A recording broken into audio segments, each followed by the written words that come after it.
Hello and welcome everyone. My name is Tammy Mangus. I'm a superintendent of schools for the Monticello Central School District, and I'm here today with Ms. Denise Sedera, our school business administrator. We're here today to offer you a series of video programs that we will link to our website in order to make sure that we are informing our public about what they might need to know about the budget process in general. This is the first of several videos. Is that correct, Denise? That is correct. All right, that we are going to offer to the public, and this one is going to be all about budget basics. So we look forward to reaching out to you as a community and helping everybody understand better the budget process and the intricate details of what goes into budgeting for a school district. But most importantly, we want to just have a conversation with you and open the doors to welcome you into our school to be able to ask either Ms. Sedera or myself what you may need to ask about the budget process.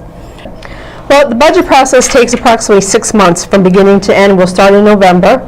And what we do in the business office is we take a rollover budget, which we take salaries and fringe benefits, because we know we have contracts that end each year, and teachers and all staff get their increases. And we take BOCES, because those are costs that increase on a yearly basis also. And we leave the supplies, materials, and the purchase services at a flat rate. From there, that is what we call a rollover budget, to see what the projection is with all guesstimates of where we could be for a 15-16 budget. This year, however, we're going to move into what's going to be called a zero-based budgeting, which we were going to speak to the directors and the principals of each of the buildings and ask them what they will need to run their buildings for the supplies, materials, and their contractual expenses. Excellent.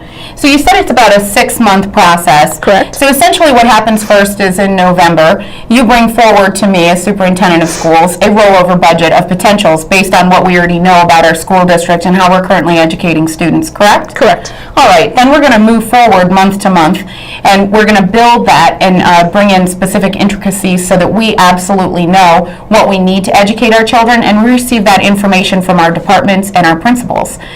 This year, instead of saying you have X amount of money to spend, we're actually going to ask them, what do you need in order to educate our children appropriately? Is that correct? That is correct, and that's what we'll call zero-based budgeting. Great. So then following that, we actually have to bring the budget forward to the Board of Education. Can you tell me a little bit about that? Correct. So what we do is, once I sit down with the building principals and the supervisors in December and January, we then come up and break the budget down in pieces. And we'll do public sessions with the Board of Education to review each budget separately. After we go through those budgets with fine-tooth combs to make sure everybody has what they need to make sure that the students will get the best education possible.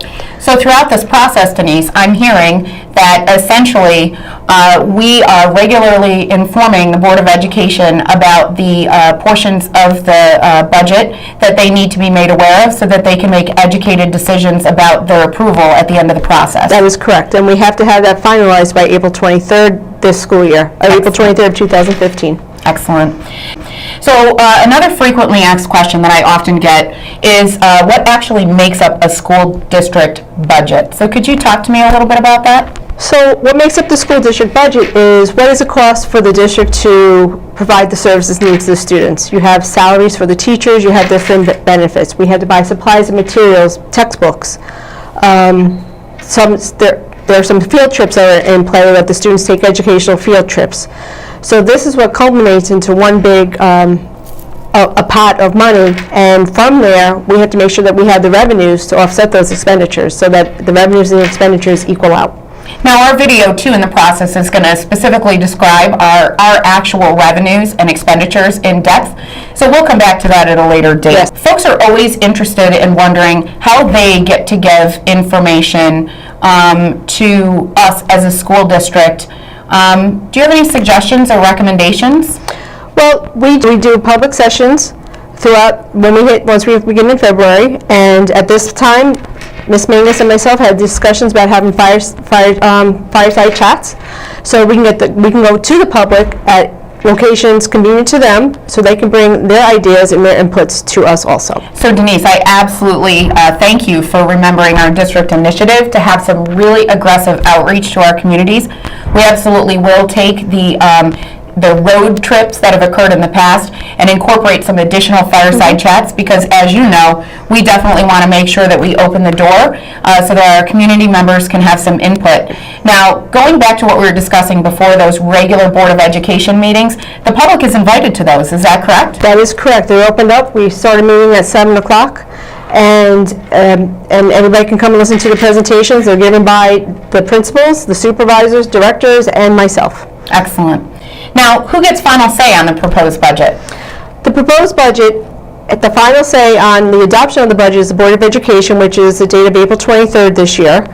And once that is adopted by the Board of Education, that is a budget that's put up to the public on May 19th for the budget vote. All right.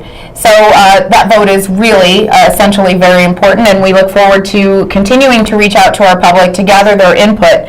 Please make sure that you all stay tuned for our next episode, which will specifically discuss revenues and expenditures. Take care, be well, and have a greater than average day.